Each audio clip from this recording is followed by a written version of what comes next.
Group 2 పరీక్షలో మీకు ముఖ్యమైన పేపర్ 3. ఈ పేపరు ఎకానమీ అండ్ డెవలప్మెంట్ గురించి తెలుసుకోవాల్సిన అవసరం ఉంటుంది.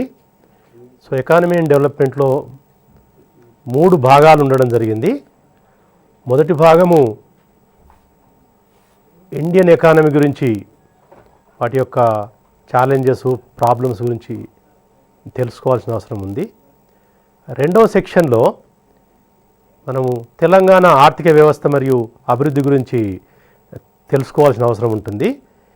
ఇక మూడవ భాగంలో మన యొక్క అభివృద్ధి ఛాలెంజెస్ అండ్ ఇష్యూస్ గురించి మీరు తెలుసుకోవాల్సిన అవసరం ఉంటుంది. ఇక ఈరోజు మనము సెక్షన్ 2 ఎకానమీ అండ్ డెవలప్మెంట్ పేపర్లోని సెక్షన్ 2లో ఉన్న ఎకానమీ అండ్ డెవలప్మెంట్ గురించి కొన్ని వివరాలు ఈరోజు నేర్చుకుందాము. ఈ పేపర్లో మనకు ముఖ్యంగా 4 సెక్షన్లు ఉండడం జరిగింది. మొదటి సెక్షను యునైటెడ్ ఆంధ్రప్రదేశ్లో తెలంగాణ యొక్క ఆర్థిక వ్యవస్థ 1956 మరియు 2014 మధ్యలో ఎలా ఉన్నదనేది మనము వివరాలు తెలుసుకోవాల్సిన అవసరం ఉంటుంది. ఇక రెండవ విషయానికి వస్తే, దీంట్లో తెలంగాణ ఆర్థిక వ్యవస్థ ఎటువంటి వివక్షకు గురైంది, వాటి గురించి మనము తెలుసుకోవాల్సిన అవసరం ఉంటుంది. సో వీటిలో భాగంగానే మనకు 3 ముఖ్యమైన అంశాల గురించి, ఈ డిప్రైవేషన్ ఏవైతే మనకు వివక్ష జరిగిందో వాటి గురించి తెలుసుకోవడం జరుగుతుంది. దాంట్లో మొదటిది నీటికి సంబంధించిన సమస్య, రెండవది వనరులకు సంబంధించిన సమస్య, మూడవది ఉద్యోగ అవకాశాల గురించి మనకు వచ్చిన సమస్యల గురించి. ఈ 3 సమస్యల గురించి మనం కొంచెం వివరంగా తెలుసుకోవడం జరుగుతుంది. ఎందుకంటే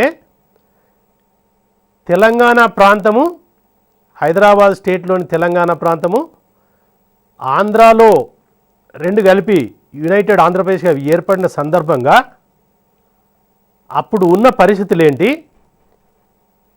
ఆ పరిస్థితులు ఎంతవరకు దోహదపడ్డాయి, లేకపోతే అభివృద్ధికి ఆటంకపడాయి అనేది మనం కొన్ని వివరాలు కూడా తెలుసుకోవడం జరుగుతుంది. ఒకటి ఏంటంటే, ఆంధ్రప్రదేశ్ 1956 సంవత్సరంలో ఏర్పడినప్పుడు 2 ప్రాంతాలకు కొన్ని ఆర్థికపరమైన లక్షణాలు ఉండడం జరిగింది. ఒకటి, ఆంధ్రాలో కొన్ని సమస్యలు ఉండడం జరిగింది. ముఖ్యమైన సమస్య ఏంటంటే రాజధాని సమస్య. ఎందుకంటే ఆంధ్ర ప్రాంతంలో కర్నూలు రాజధానిగా చేసి పరిపాలన సాగించడం జరిగింది.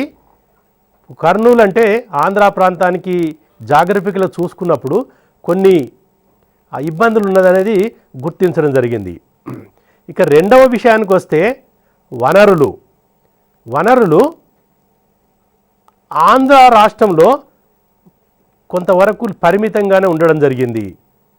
ఎందుకంటే కొన్ని పరిస్థితుల కారణంగా వాళ్ళ వనరులు మన యొక్క తెలంగాణ ప్రాంతం యొక్క వనరులకు పోల్చుకుంటే చాలా తక్కువగా ఉన్నాయి.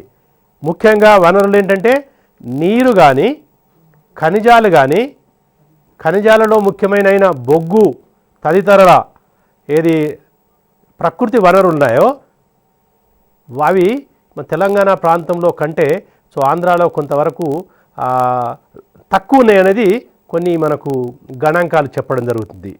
ఇక మూడవ విషయానికి వస్తుందంటే, రాష్ట్రంలో జనరేట్ అయిన రెవెన్యూ మరియు ఖర్చుకు సంబంధించిన అంశాలు.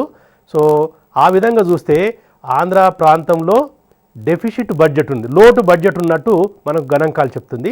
దానికి భిన్నంగా తెలంగాణ ప్రాంతంలో హైదరాబాద్ స్టేట్లో మిగులు బడ్జెట్ ఉన్నది చెప్పడం జరుగుతుంది. సో ఈ 4 విధాలుగా మనకు ఏవైతే డిఫరెన్స్ ఉన్నాయో, ఈ డిఫరెన్సెస్ను ఏదైతే 1956లో ఏర్పరిచిన స్టేట్ రీఆర్గనైజేషన్ కమిటీ, దాన్ని మనం ఫజల్ ఇయర్లీ కమిటీగా మనము చెప్పుకోవడం జరుగుతుంది. ఆ కమిటీ క్షుణ్ణంగా వీటిని చెప్పడం జరిగింది. సో కాబట్టి ఒకవేళ ఈ 2 ప్రాంతాలు కనుక విలీనమైతే ఈ యొక్క తెలంగాణ ప్రాంతము ఏదైతే విద్య అండ్ ఇతరత్వ పరంగా కొంచెం వెనుకబడిందని అనుకున్నామో అది వివక్షకు జరగడానికి ఆస్కారం ఉందనేది ఫజల్ అలీ కమిటీ చెప్పింది. సో కాబట్టి అది మన విలీనానికి ఆంధ్ర ప్రాంతము మరియు తెలంగాణ ప్రాంతము, హైదరాబాద్ స్టేట్ని తెలంగాణ ప్రాంతం విలీనానికి కొన్ని సందేహాలు వ్యక్తం చేయడం జరిగింది. వీటిని పక్కకు పెట్టేసి విలీనము జరపడం జరిగింది. సో ఆంధ్రప్రదేశ్ అవతరణ సమయంలో తెలంగాణ ప్రాంతం యొక్క మరి ఆంధ్ర ప్రాంతం యొక్క ఆర్థిక పరిస్థితులు ఎలా ఉన్నాయో మనము ఇప్పుడు క్లుప్తంగా తెలుసుకుందాము. ముఖ్యంగా తెలంగాణ ప్రాంతం యొక్క ఆర్థిక పరిస్థితులు అంటే మనం ముఖ్యంగా కొన్ని దృష్టిలో పెట్టుకోవాల్సి వస్తుంది. ఒకటి ఏంటంటే జనాభాకు సంబంధించిన అంశాలు, రెండవది వ్యవసాయానికి సంబంధించిన అంశాలు, మూడవది పారిశ్రామిక రంగానికి సంబంధించిన అంశాలు, తర్వాత అవస్థాపన ఏది ఇన్ఫ్రాస్ట్రక్చర్కి సంబంధించిన అంశాలను కొంచెం మనము బేరీజ్ వేసుకోవడము చాలా అవసరము. తెలంగాణ ప్రాంతం ఏర్పడినప్పుడు తెలంగాణ ప్రాంతము ఆంధ్ర 2 కలిపి యునైటెడ్ ఆంధ్రప్రదేశ్ జరిగిన సందర్భంలో సో 1961 సెన్సస్ ప్రకారం ఏంటంటే తెలంగాణ జనాభా 1.27 కోట్లు ఉన్నట్టు ఈ గణాంకాలు చెప్పడం జరుగుతుంది. ఈ జనాభా యునైటెడ్ ఆంధ్రప్రదేశ్లో 35.3% గాను మొత్తం భారతదేశ వ్యవస్థలో 2.89% ఉన్నట్టు మనకు తెలుస్తుంది. అంటే దాదాపు ఆంధ్రప్రదేశ్లో మూడో వంతు కంటే కొంచెం ఎక్కువనే జనాభా మన తెలంగాణ ప్రాంతంలో ఉన్నట్టు మనకు తెలుస్తుంది. ఇక భూవైశాల్యానికి వస్తే తెలంగాణ ప్రాంతంలో మొత్తము భూమి 44,300 చదరపు మైళ్ళగాను మనకు గణాంకాలు చెప్తున్నాయి.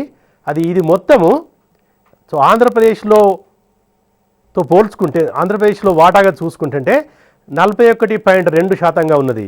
అంటే సో ఆంధ్రప్రదేశ్లో దాదాపు 42% వాటా తెలంగాణ ప్రాంతంలో ఉన్నది. అంటే సో ఈ 2 విషయాలు ఏం చెప్తుందంటే తెలంగాణలో జనాభా వాటా కంటే మన యొక్క భౌగోళికపరమైన వాటా కొంచెం ఎక్కువ ఉన్నది.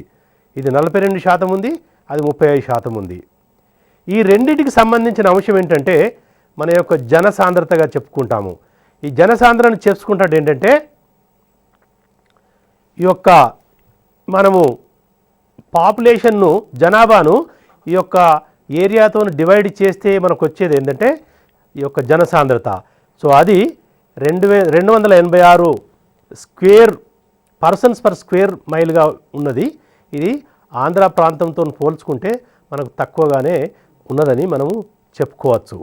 రెండవ ముఖ్య అంశమైన వ్యవసాయ సంబంధమైన అంశాలను మనము తెలుసుకున్నప్పుడు ముఖ్యంగా మనము ఈ యొక్క వ్యవసాయం మరియు వ్యవసాయ అనుబంధ సంస్థలు ఈ యొక్క ఆదాయంలో ఎంతవరకు పాలు పంచుకుంటాయనేది మనకు ముఖ్యమైన అంశంగా మనం చెప్పుకోవచ్చు.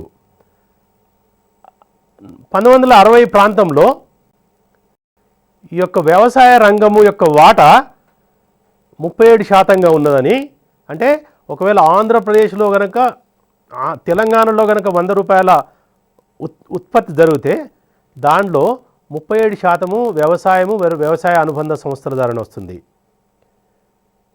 మిగతా రంగాల ద్వారా ముఖ్యంగా పరిశ్రమల ద్వారా 24% మరియు సేవల రంగం ద్వారా 39% వస్తుందనేది మనము తెలంగాణ మన ఆంధ్రప్రదేశ్ ఆవిర్భావ సమయంలో ఈ విధంగా ఉన్నట్టు చెప్పవచ్చు.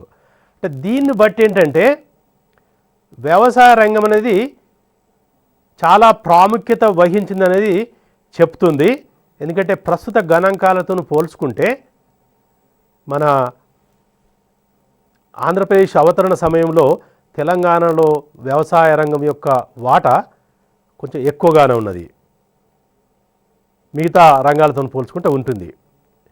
ఇక వ్యవసాయ రంగంలో ముఖ్యమైన అంశం ఏంటంటే ఏది ఎంతవరకు మనము వ్యవసాయానికి అనుకూలంగా ఉంటుంది, దాంట్లో ఎంతవరకు మనకు ఇరిగేషన్ ఫెసిలిటీస్ అవైలబుల్ ఉన్నాయి అనేది చెప్పుకోవాలి. సో దీంట్లో ఏంటంటే మనం కొన్ని సాంకేతికపరమైన అంశాల గురించి కూడా తెలుసుకోవాల్సిన అవసరం ఉంటుంది. అంటే దీనిలో ఏంటంటే ఏరియా ఇరిగేటెడ్ అంటే ఎంతవరకు నీటిపారుదల సౌకర్యం ఉన్నప్పుడు దాంట్లో మనము నికర జల ఇరిగేషన్ ఫెసిలిటీస్ ఉన్నది, తర్వాత గ్రాస్గా ఈ రెండింటి మధ్యలో వ్యత్యాసం ఏంటంటే గ్రాస్ ఏరియా ఇరిగేటెడ్ అంటే స్థూల ఏరియా ఇరిగేటెడ్ అంటే ఏంటంటే ఒకవేళ ఒకే భూమిని ఒకటి కంటే 2 సార్లు మనము పంటలు పండిస్తే అది 2 సార్లుగా మనము కౌంట్ చేయడం జరుగుతుంది. అంటే వాస్తవానికి ఒకటే ఎకరము, బట్ ఒకవేళ మనకు పరిస్థితులు అనుకూలంగా ఉంటే దాన్ని 2 పంటలు పండించుకొని ఉంటాయి. సో అటువంటిప్పుడు ఏంటంటే 1 ఎకరా అయినప్పటికీ అది 2 ఎకరాలుగా పరిగణించడం జరుగుతుంది. ఇది ముఖ్యమైన ఈ భేదాన్ని మీరు గమనించాలని నేను ఈ సందర్భంగా చెప్తున్నాను. సో కాబట్టి ఏంటంటే గ్రాస్ ఏరియా స్థూలంగా ఏదైతే ఇరిగేటెడ్ ఏరియా ఉందో ఆ ఇరిగేటెడ్ ఏరియా నికర ఏరియా ఇరిగేటెడ్ కంటే ఎక్కువగా ఉంటుంది. ఆ రెండింటి మధ్యలో వ్యత్యాసం ఏదైతే ఉంటుందో అది మనము ఎన్నిసార్లు ఒకే భూమిని ఎన్ని పంటలు పండిస్తున్నాం సంవత్సరంలో, అంటే మిగతా అవకాశాలను బట్టి ఏది మనకు వాటర్ అనుకూలము మిగతాయని బట్టి ఒక్కొక్కసారి 2 కానీ 3 పంటలు కూడా పండించే అవకాశాలు కూడా కొన్ని ప్రాంతాలలో ఉన్నది. సో కాబట్టి ఏంటంటే మనకు ఒకవేళ 2 పంటలు పండించామనుకోండి ఈ గ్రాస్ ఇరిగేటెడ్ నెట్ ఇరిగేటెడ్కు డబుల్ ఉంటుంది. కానీ మన దగ్గరలో చాలా వరకు ఎక్కువ ప్రాంతాన్ని ఒకే పంట పండించడానికి ఉపయోగిస్తున్నారు, కొంత మేరకే 2 పంటలకు ఉపయోగిస్తున్నారు. కాబట్టి ఇది ఒకటి కంటే ఎక్కువ ఉన్నప్పటికీ కొంచెం అంత 2కు సమానంగా లేదు. అటు రెండింటి మధ్యలో వ్యత్యాసాన్ని మనం తీసుకోవాలి. అయితే ఇరిగేషను ఈ యొక్క నీటిపారుదల ఎంతవరకు పెరిగిందనేది ఇది ముఖ్యంగా మొదటి దశాబ్దంలో మన అవతరణ జరిగిన తర్వాత మొదటి దశాబ్దంలో మనకు గణాంకాలు ఏంటి చెప్తున్నాయంటే దాదాపు 21% నుంచి 18.6% నుండి 21.3%గా పెరిగింది. అంటే విలీనం తర్వాత మన ఆంధ్రప్రదేశ్ ఏర్పడినప్పుడు తెలంగాణ ప్రాంతము విలీనమైన తర్వాత ఆంధ్రాలతో కలిసిన తర్వాత ఈ యొక్క నీటిపారుదల జరిగిన ప్రాంతము కొంతవరకు పెరిగింది. 18.6 నుంచి 21.3కు పెరిగింది. సో ఈ పెరగడానికి కారణం ఏంటంటే రకరకాల ప్రాజెక్ట్స్ ఆల్రెడీ విలీనానికి ముందున్న ప్రాజెక్టులు, విలీనం తర్వాత కొన్ని చేపట్టిన ప్రాజెక్టులు నిజంగా నీటిపారుదల సౌకర్యం జరగడం వలన ఈ యొక్క ఏరియా ఇరిగేషన్ అనేది కొంచెం పెరగడం జరిగింది. కానీ ఈ పెరిగిన ఇరిగేషన్కు తెలంగాణలో పెరిగిన ఇరిగేషన్కు తర్వాత ఆంధ్ర ప్రాంతంలో పెరిగిన దానికి పోల్చుకుంటే సో ఆంధ్ర ప్రాంతంలో తెలంగాణ ప్రాంతం కంటే ఎక్కువ ఇరిగేషన్ వసతులు కల్పించడం జరిగింది. సో 21.3% తెలంగాణలో ఉంటే అది ఆంధ్ర ప్రాంతంలో 33%గా ఉన్నట్టు మనకు గణాంకాలు చెప్తున్నాయి. అంటే ఈ పెరిగిన నీటిపారుదల సౌకర్యాలలో తెలంగాణకు వచ్చిన వాటా తక్కువ, ఆంధ్రాకు వచ్చిన వాటా కొంచెం ఎక్కువ అనేది ఈ గణాంకాలు చెప్తున్నాయి. అంటే ఇరిగేషన్ గురించి మనం ఎంత ముఖ్యంగా ఎందుకు అంత చెప్తున్నామంటే మనకు తెలుసు భూమిని కనుక మనకు సరిగా పంటలు పండించాలంటే ముఖ్యమైన వనరులు నీటి పారుదల అవకాశాలు ఎంతవరకు ఉన్నాయి. సో నీటి పారుదల అవకాశాలు ఉంటే ఎటువంటి భూమిలోనైనా రకరకాల సాంకేతిక పరిజ్ఞానం ఉపయోగించి పంటలు పండించడానికి అవకాశం ఉంటుంది. సో కాబట్టి నీటి పారుదల లేకపోతే ఎంత మంచి భూమి అయినప్పటికీ కూడా మనం పంటలు పండించడానికి ఆస్కారం లేదు. సో సో కాబట్టి ఏంటంటే మనకు నీటిపారుదల అనేది చాలా అతి ముఖ్యమైన అంశము. ఎందుకంటే మన యొక్క అగ్రికల్చర్, మన వ్యవసాయ అభివృద్ధి అనేది ఈ యొక్క ఇరిగేషన్పై ఉంటుందనేది మనము ఇక్కడ ఇది చెప్పాల్సినంత అవసరం లేదు. ఎందుకంటే ప్రతి ఒక్కరికి కూడా దీని యొక్క ప్రాముఖ్యత తెలుసు. సో కాబట్టి ఇరిగేషను ఎంత ఎక్కువ ఉంటే అంతే ఎక్కువ అభివృద్ధికి ఆస్కారాలు ఉన్నాయి. ఎందుకంటే వ్యవసాయం ఎంత ఎక్కువ అభివృద్ధి చెందితే మిగతా రంగాలు కూడా అంతే అభివృద్ధి చెందడానికి ఆస్కారం ఉంటుంది. ఎందుకంటే వ్యవసాయంపై ప్రత్యక్షంగానే కాకుండా పరోక్షంగా కూడా చాలా రంగాలు, చాలా వ్యక్తులు ఆధారపడి ఉంటాయి.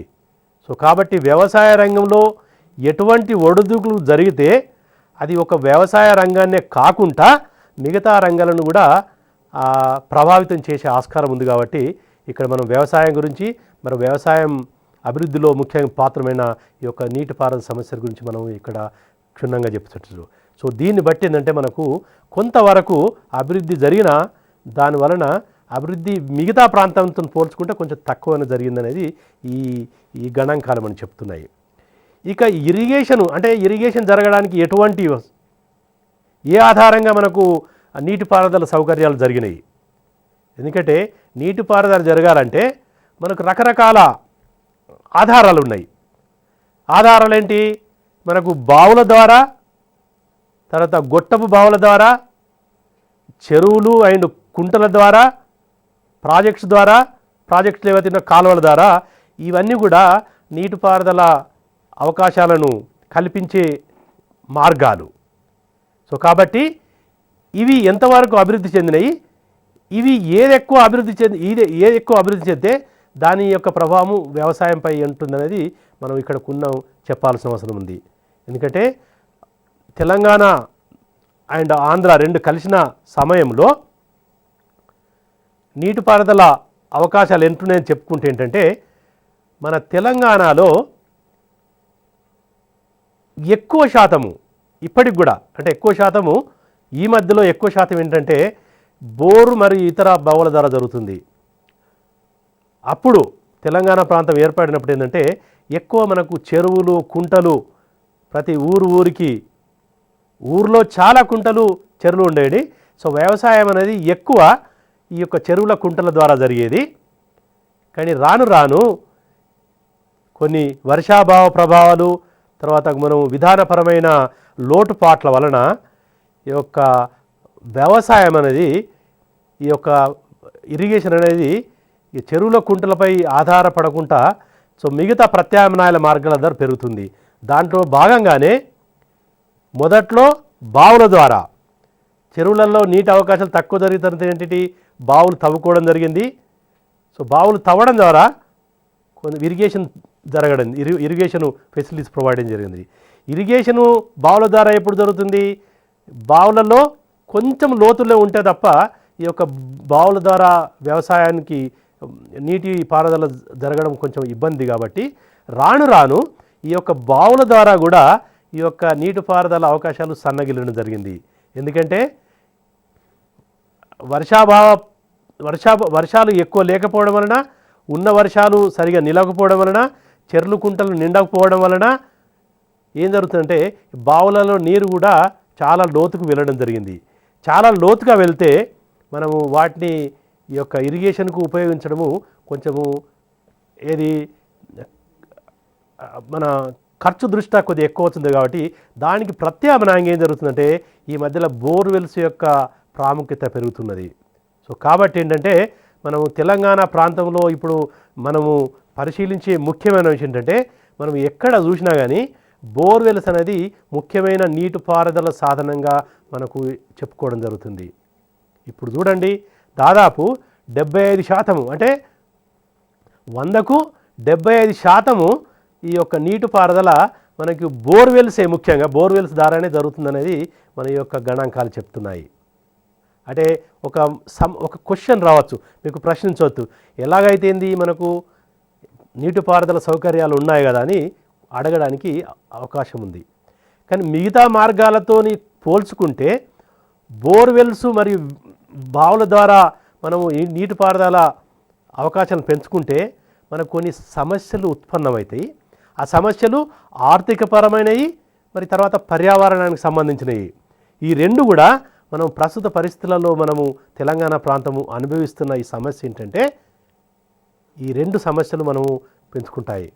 ఎందుకంటే బోర్వెల్స్ను వేస్తే వాటర్ను మనం లిఫ్ట్ చేయాలంటే మళ్ళొక ముఖ్యమైన వనరులను ఉపయోగించాల్సిన అవసరం ఉంటుంది. ముఖ్యమైన వనరు ఏంటి? ఈ యొక్క ఎలక్ట్రిసిటీ, విద్యుత్ శక్తి చాలా అవసరము. ఇప్పుడు బోరు ఎంత లోతుకి వెళ్తే విద్యుత్ శక్తి యొక్క అవసరము అది ఎక్కువ పెరుగుతుంటుంది. అంటే ఎంత లోతుకి వెళ్తే విద్యుత్ శక్తి ఖర్చుతో పాటు నీటిని తోడడానికి ఏదైతే మనము ఇంజన్స్ ఉపయోగించటో అవి కూడా వాటి యొక్క ఖర్చు కూడా పెరుగుతుంది. సో కాబట్టి బోర్వెల్స్ ద్వారా మనము నీటిపారుదల సౌకర్యాన్ని పెంచుకుంటే తద్వారా మన యొక్క వ్యవసాయ ఉత్పత్తి ఖర్చు పెరుగుతూ ఉంటుంది. సో కాబట్టి ఖర్చు పెరిగిందనుకోండి దాని యొక్క మళ్ళా ప్రభావము మిగతా వాటిపై ఉంటుంది. సో కాబట్టి ఏంటంటే ఇక్కడ ఒక్క దగ్గర పెరిగిందంటే ఇది ఇక్కడ ఆగదు. దీని యొక్క ప్రభావము అల్టిమేట్గా ఏం జరుగుతుంది? వ్యవసాయ ఉత్పత్తి జరుగుతుంది. సో ప్రతి వ్యవసాయ ఉత్పత్తి యొక్క ధర పెరుగుతుంది. వ్యవసాయ ఉత్పత్తి ధర పెరగడం వలన వ్యవసాయ ఉత్పత్తులను ఉపయోగించే వాళ్ళు ప్రత్యక్షంగా వినియోగదారులు కానీ పరోక్షంగా ఉపయోగించే పరిశ్రమలు కానీ చాలా ఇబ్బంది పడే అవకాశాలు ఉన్నాయి. సో కాబట్టి ఏంటంటే ఎంత ఎక్కువ వీలైతే అంత ఎక్కువ ఈ యొక్క బోర్వెల్స్ ద్వారా ఇతర ప్రత్యామ్నాయ మార్గాల ఇరిగేషన్ జరిగితే మనకు అవకాశాలు కొంచెం ఉంటాయనేది ఈ విధంగా మనం చెప్పడం జరుగుతుంది. సో ముఖ్యమైనది ఏంటంటే ఇది చాలా ముఖ్యమైన సమస్య. రెండవ సమస్య ఏంటంటే పర్యావరణ సంబంధించింది. ఎందుకంటే వాటర్ను మనము తోడే కొద్దీ ఎక్కువ లోతు పెరిగిన కొద్దీ ఏమవుతుంది? ప్రతి ప్రాంతం కూడా మనకు ఈ యొక్క నీటి సమస్య అనేది ఎక్కువగా పెరుగుతుంది. సో మన దగ్గర తెలంగాణ ప్రాంతంలో ముఖ్యమైన సమస్య పేర్చుకునేదంటే నీరు లోతు పెరుగుతుందంటే మనకు ఇప్పుడు ఒకప్పుడు 10 గజాల లోపటే మనకు వాటర్ దొరికేది. ఇప్పుడు 100 గజాలు పోయినా కానీ నీరు అనేది దొరకడం లేదు. 100 గజాలు ఏంటి, దగ్గర 300-400 గజాలు 500 గజాల వరకు కూడా పోయినప్పటికి కూడా మనకు అనుకున్నంత వాటర్ జరగడం లేదు. దీనివలన ఏంటంటే గ్రౌండ్ లెవెల్లో వాటర్ జరుగుతుందంటే ఈ యొక్క భూమి కంపించడానికి, కుంగడానికి, కుంగిన తర్వాత ఈ యొక్క మన యొక్క ఎన్వైరన్మెంట్ను ఏది పర్యావరణాన్ని సమతుల్యను దెబ్బతీయడానికి కూడా ఆస్కారం ఉన్నది. సో అది అక్కడక్కడ మనకు ఈ మధ్యలో కనబడుతుంది. ఎక్కడైతే ఈ యొక్క వాటర్ లెవెల్ బాగా తగ్గిందో అక్కడ ఈ సమస్యలు పెరుగుతున్నాయనేది అక్కడక్కడ మనకు చెప్తుంది. అంటే అంత పెద్ద లెవెల్లో ఇప్పుడు సమస్య కనబడనప్పటికి కూడా మనం ఇలాగానే కంటిన్యూ చేస్తే ప్రత్యామ్నాయ మార్గాల ద్వారా మనం ఈ యొక్క నీటిపారుదల సమస్యలను అధిగమించకపోతే ఈ పర్యావరణ సమస్య ఈ ఇరిగేషన్ సమస్య కంటే ఎక్కువ అవడానికి ఆస్కారం ఉంది. సో కాబట్టి ఇప్పటికైనా మనము ఈ యొక్క బోరు వెల్స్ యొక్క ప్రాముఖ్యతను కొంతవరకు తగ్గిస్తూ ప్రత్యామ్నాయ మార్గాల ద్వారా మనము ఈ యొక్క వ్యవసాయం అభివృద్ధి చేస్తే దానివలన ఈ యొక్క ఆర్థికపరమైన సమస్యలతో పాటు పర్యావరణ సమస్యలను కూడా మనం కొంతవరకు అధిగమించడానికి ఆస్కారం ఉన్నది. ఇక ముఖ్యమైన సమస్య ఇంకోటి ఏంటంటే తెలంగాణలో రైతులు ఎక్కువ మంది చిన్నకారు సన్నకారు రైతులు, మార్జినల్ ఫార్మర్సు, తర్వాత స్మాల్ ఫార్మర్సు, మీడియం ఫార్మర్సు, ఎవరికైతే ఈ యొక్క భూమి అనేది తక్కువ ఉంటుంది, 1 ఎకరమో 2 ఎకరాలు 3 ఎకరాలు 4 ఎకరాలు 5 ఎకరాలు 6 ఎకరాలు. సో కాబట్టి 4-5 ఎకరాలు ఉన్న వాళ్ళ సంఖ్య ఎక్కువ ఉంది. ఎక్కువ 10 ఎకరాల కంటే ఉన్న వాళ్ళ సంఖ్య తక్కువ ఉన్నది. కానీ ఏంటంటే తక్కువ ఉండడం వలన ఏమవుతుందంటే ఇక మనము భూమిని దున్నాలంటే మనకు రకరకాల వనరులు అవసరము.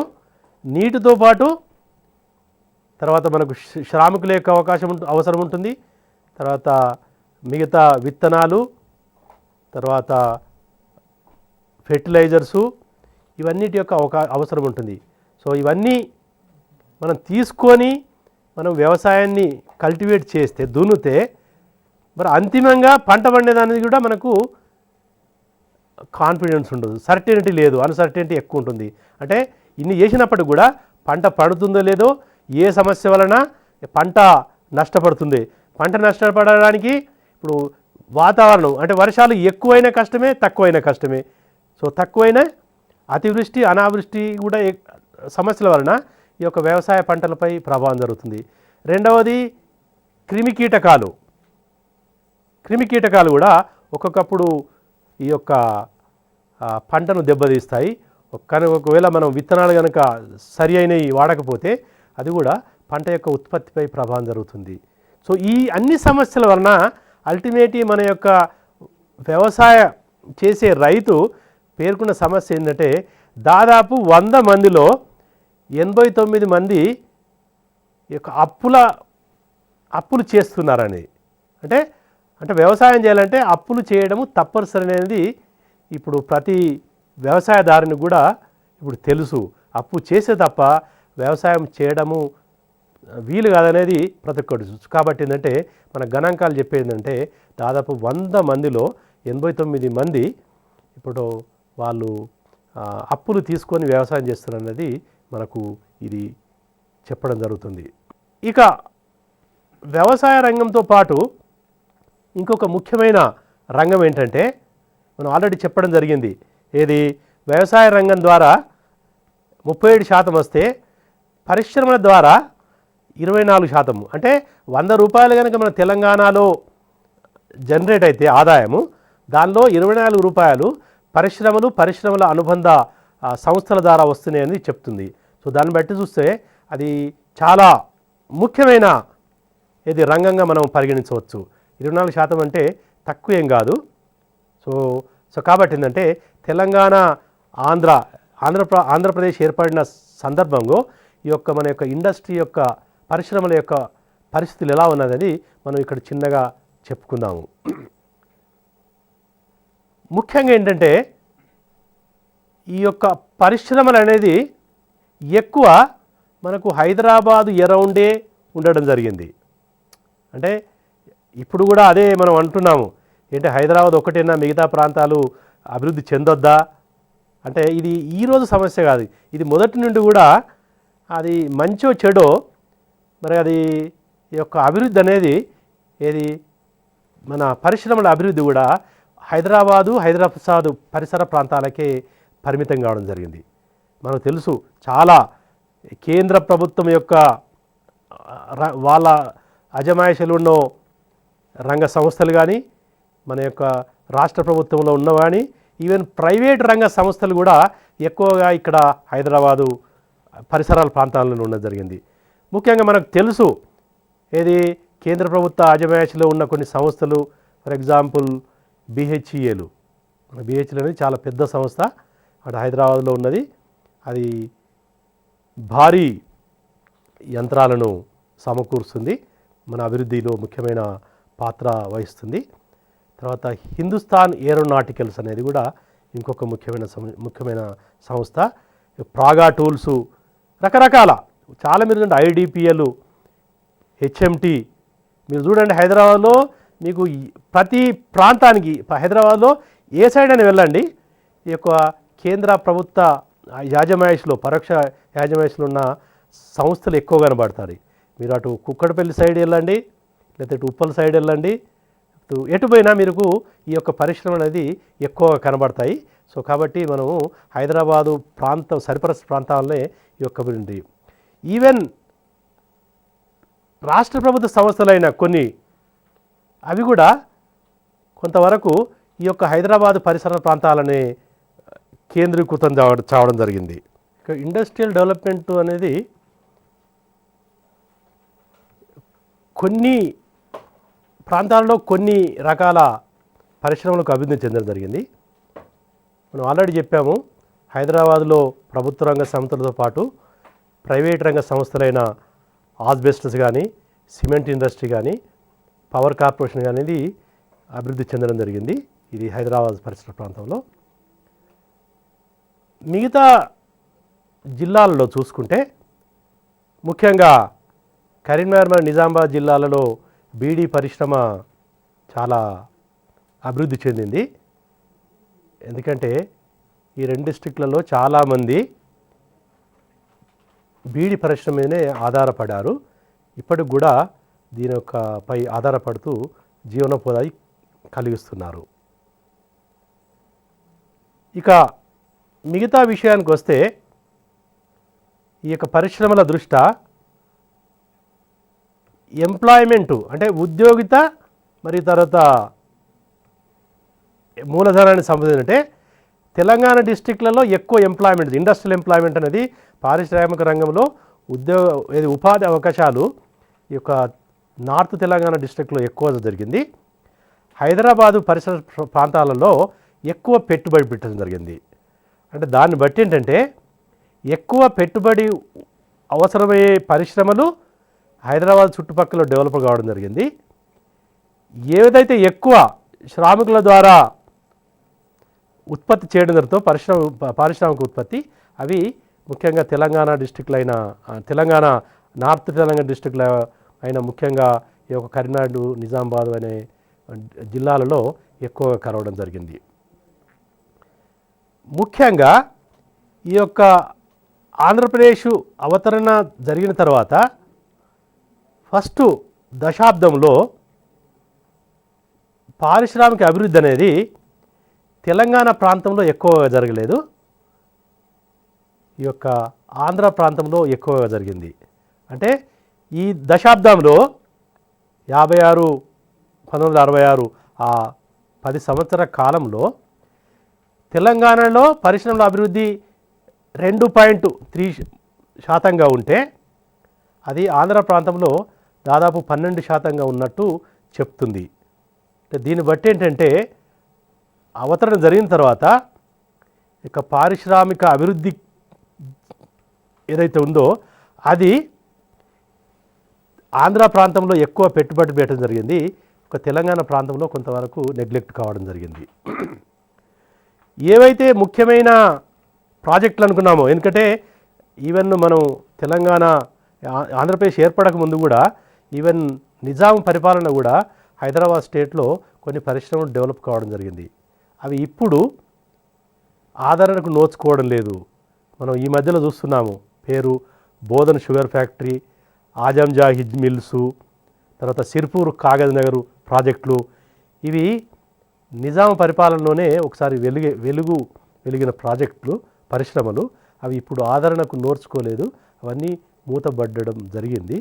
సో కాబట్టి ఏంటంటే దీన్ని బట్టి ఏంటంటే ఈ యొక్క యునైటెడ్ ఆంధ్రప్రదేశ్లో ఈ యొక్క పారిశ్రామిక అభివృద్ధి తెలంగాణలో కుంటుబడ్డదానికి ఇవన్నీ మనము తార్కాణాలు.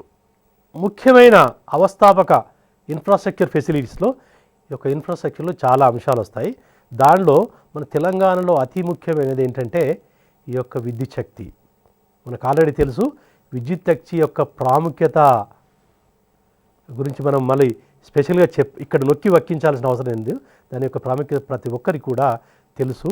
ఎందుకంటే ఇది ప్రతి వ్యక్తి నిత్య జీవితంలో దీని యొక్క అవసరము, తర్వాత అభివృద్ధిలో కూడా దీని యొక్క అవసరము చాలా ఎక్కువగా ఉన్నది. ముఖ్యంగా తెలంగాణ ప్రాంతంలో ఎక్కువ వ్యవసాయము ఈ యొక్క బోర్వెల్స్ మరియు ఇతర బావుల ద్వారా జరుగుతుంది కాబట్టి, సో బోర్వెల్స్ నుంచి మనము నీటిని తోడేయాలంటే ఈ యొక్క విద్యుత్ శక్తి చాలా అవసరము. సో కాబట్టి ఈ యొక్క విద్యుత్ శక్తి అవసరము చాలా ఉన్నది. అది దాని యొక్క అవసరము ఇంకా పెరుగుతూ ఉన్నది. నిత్యావసరాలలో అది కూడా దాని యొక్క ప్రాముఖ్యత పెరుగుతుంది. అయితే ఆంధ్రప్రదేశ్ అవతరణ జరిగిన తర్వాత తెలంగాణలో విద్యుత్ శక్తి పెరగడానికి ఎటువంటి ప్రణాళికలు చేయడం జరిగింది, ఎంతవరకు ముందు జరిగిందంటే దీంట్లో కూడా మనకు నిరాశ పడాల్సిన అంశాలే ఎక్కువగా కనబడుతున్నాయి. ముఖ్యంగా కొన్ని ప్రాజెక్ట్స్ ఏవైతే తెలంగాణలో మనము పెట్టాలనుకున్నారో వాటిని వేరే ప్రాంతాలకు షిఫ్ట్ చేయడం కానీ లేకపోతే అసలే స్టార్ట్ చేయకపోవడం జరిగింది.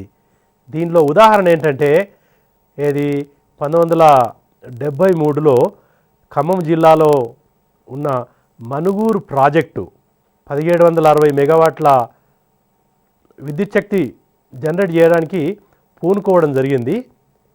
కానీ కొన్ని పరిస్థితుల దృష్ట్యా ఈ ప్రాజెక్టును ఇతర ప్రాంతాలకు షిఫ్ట్ చేయడం జరిగింది. సో కాబట్టి తెలంగాణ ప్రాంతము దీని వలన 1760 మెగావాట్ల యొక్క విద్యుత్ శక్తిని కోల్పోవడం జరిగింది.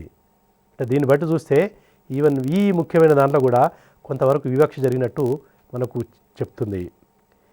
ఇక ముఖ్యమైన అదర్ ప్రాజెక్టులలో దాదాపు ఏంటంటే తెలంగాణ ప్రాంతంలో ముఖ్యంగా 6 నీటి ఆధారమైన విద్యుత్ శక్తి ప్రాజెక్టులు, 2 గ్యాస్ ఆధారంగా ఏవైతే విద్యుత్ శక్తి ఉత్పత్తి చేయాలనుకున్నారో అవన్నీ కూడా నెగ్లెక్ట్ కావడం జరిగింది. ఈ యొక్క 6 హైడ్రో నీటి ఆధారంగా జరిగిన ఏంటంటే కుంటాల ప్రాజెక్టు కానీ, ప్రాణహిత ప్రాజెక్టు కానీ, ఇచ్చంపల్లి ప్రాజెక్టు కానీ, సింగిరెడ్డి ప్రాజెక్టు కానీ, దిండి ప్రాజెక్టు ఏవైతే వీటి ద్వారా కొంతవరకు మనం విద్యుత్ శక్తి జనరేట్ చేయాలనుకున్నాం అవి ఇంతవరకు అంత నోచుకోలేదు. ఇక 2 గ్యాస్ ఆధారంగా ఏర్పడే ప్రాజెక్టులు ఏవైతే ఉన్నాయో శంకరపల్లి ప్రాజెక్టు కానీ, నేదునూరు ప్రాజెక్టు కానీ ఇవన్నీ వివక్షకు నెగ్లెక్ట్ చేయడం జరిగింది. దీని ద్వారా జరిగిన మన తెలంగాణకు నష్టం ఏంటంటే 1966, 67 మరియు 2004-05 మధ్యలో మనము దాదాపు 4617 మెగావాట్ల విద్యుత్ శక్తిని కోల్పోవడం జరిగింది. అటు మనుగూరు ప్రాజెక్టు ఇటు ఈ ప్రాజెక్టు వలన మనం మొత్తము కోల్పోయిన విద్యుత్ శక్తి దాదాపు 6000 కంటే ఎక్కువ 6000 మెగావాట్ల విద్యుత్ శక్తిని కోల్పోయినట్టు చెప్తుంది. సో కాబట్టి ఏంటంటే ఇవన్నీ దృష్టిలో పెట్టుకుంటే ఏంటంటే ఆంధ్రప్రదేశ్ అవతరణ జరిగిన దశాబ్దంలో వ్యవసాయ రంగం కానీ, పారిశ్రామిక రంగం పరంగా కానీ, ఇతర అవస్థాపన పరంగా కానీ తెలంగాణలో అభివృద్ధి అనుకున్న మొత్తంలో జరగలేదనేది ఈ గణాంకాలు వీటిని మనకు తెలిసిన సమాచారము తెలియజెప్తుంది. సో కాబట్టి ఏంటంటే ఏదైతే కొన్ని అపోహలు ఎక్స్ప్రెస్ చేయడం జరిగినాయో, ఎందుకంటే తెలంగాణ ఆంధ్ర ప్రాంతం విలీన సమయంలోనే ఒకటి ఫజల్ అసెంబ్లీ కమిటీ, తర్వాత అప్పుడు ప్రధానమంత్రిగా ఉన్న జవహర్లాల్ నెహ్రూ కానీ వీళ్ళిద్దరూ కూడా కొన్ని అపోహలు ఎక్స్ప్రెస్ చేయడం జరిగింది. సో ఫజల్ అలీ గారు ఈ విలీనం అనేది ఈ 2 రాష్ట్రాలను కలపడం అనేది హైదరాబాద్ ప్రాంతంలోని తెలంగాణను మరియు ఆంధ్రాతో కలిస్తే కొన్ని సమస్యలు తెలంగాణ యొక్క అభివృద్ధిపై ప్రభావం పడుతున్నది చెప్పడం జరిగింది.